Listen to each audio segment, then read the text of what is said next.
한국방송통신대학교 행정학과에 재학 중인 재원입니다. 큰 박수 부탁드립니다.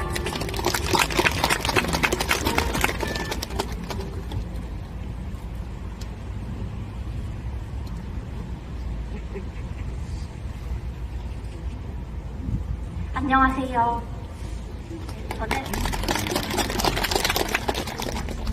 저는 경기도 성남시에 거주하고 있는 20살 청년 유지혜입니다. 오늘 이 자리에서 발표할 수 있는 기회를 허락하여 주셔서 감사합니다. 저는 건국전쟁에 대해서 제가 지금까지 관람해보았던 모든 영화들 중에 가장 유익한 영화였다고 평가해보고 싶습니다. 건국전쟁은 저라는 한 개인의 역사적 지식과 역사적 사고를 한 단계 상승시켜 주었기 때문입니다.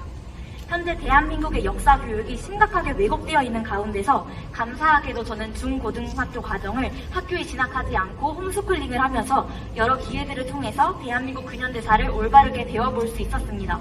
그런 저에게 영화 건국전쟁의 논리적이고 명확한 전개는 오랜 기간 동안 역사를 배우면서 정리되지 않았던 지식들, 그리고 어렴풋이 알던 지식들을 다시 체계화시키고 연결시켜 주었습니다. 또 사실과 팩트에 근거한 역사적 사료들과 설명들은 이승만 대통령에 대한 비난에 대해서 논리적으로 설명하고 반박할 수 있는 지식과 힘을 키워주었습니다. 또한 저희가 태어나서부터 지금까지 너무나도 당연하게 누려오고 있는 이 자유와 번영이 절대 당연하게 이뤄진 것이 아님을 다시 한번 가슴 깊이 느낄 수 있게 되었습니다. 저는 영화 건국전쟁을 통하여 이것을 확신하게 되었습니다. 바로 이승만 대통령의 대한민국을 향한 사랑은 감히 저희가 상상할 수도 없을 만큼 깊고 컸다는 것입니다. 또 이승만이라는 한 개인의 일생에 걸친 피땀 흘린 노력이 없었다면 대한민국이 지금과 같이 세워질 수 없었다는 것입니다. 이승만 대통령께서 진정 권력에 눈이 먼 독재자였다면 왜 필리핀의 마르코스처럼 자신을 위해 불을 쟁취하지 않았겠습니까? 왜 6.25 전쟁 때 끝까지 이 나라를 지키고자 몸부림쳤겠습니까? 어떻게 4.19 때 국민의 요구에 따라서 자진하야하면서도 기뻐하실 수 있었겠습니까?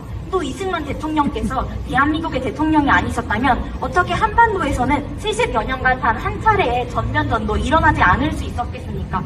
몇천 년간 왕정 국가였던 한반도에서 어떻게 여성을 포함한 국민들이 자신의 손으로 직접 지도자를 뽑을 수 있었겠습니까? 저는 이승만이라는 한 지도자로 인해 우리나라가 이곳까지 세워질 수 있는 기초가 마련되었다고 가히 확신할 수 있습니다. 저는 영화 중에서 이승만 대통령님께서 미국을 국빈 방문하셨을 때 수많은 미국인들이 대통령님을 환영하는 모습, 그리고 돌아가셨을 때 수많은 한국 국민들이 길거리로 쏟아져 나와서 건국 대통령의 죽음을 슬퍼하던 모습을 통해서 정말 큰 감동을 받았습니다. 그러나 동시에 너무나도 안타까웠습니다.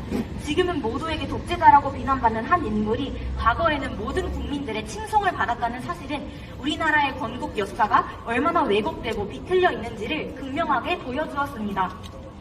70년 전에 우리 국민들 모두는 이승만 대통령께서 얼마나 국가를 위해서 헌신하고 노력하시는지 알았습니다. 그러나 70년 만에 그분의 모든 업적은 사라져버리고 대한민국은 태어나서는 안 되었을 나라라는 말까지 생겨나게 되었습니다.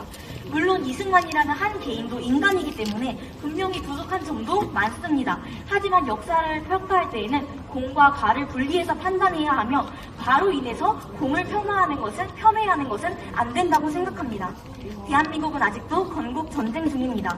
자유민주국가 대한민국의 건국을 부정하는 세력과 대한민국의 건국에 감사하며 역사를 바로 세우고자 하는 세력 간에 끊임없는 전쟁이 일어납니다. 저희는 지금 많은 영역에서 건국을 부정하는 세력에게 뒤처졌다고 생각합니다. 그러나 아직 전쟁은 끝나지 않았습니다. 이제 저희 세대가 일어나서 올바른 역사관과 국가관을 가지고 왜곡된 역사를 바로 잡아나가는 사명을 감당해야 한다고 생각합니다. 저희에게 다시금 사명을 일깨워주시고 올바른 관점으로 역사를 바라보도록 이끌어준 영화 건국전쟁과 또 김다경 감독님께 감사드리며 발표를 마무리하도록 하겠습니다. 감사합니다. 네, 유지혜님이 건국전쟁을 한두 번 본 게 아닌 것 같은데요. 정말 여러 번 돌려보면서 말씀을 해주신 것 같습니다. 두 분 다 얘기를 하실 때 이 역사 왜곡에 대한 문제를 짚어주셨는데요. 이승만 건국 대통령에 대한 올바른 평가가 이루어지고 대한민국의 국가 정체성이 확고히 정립되기를 기대합니다.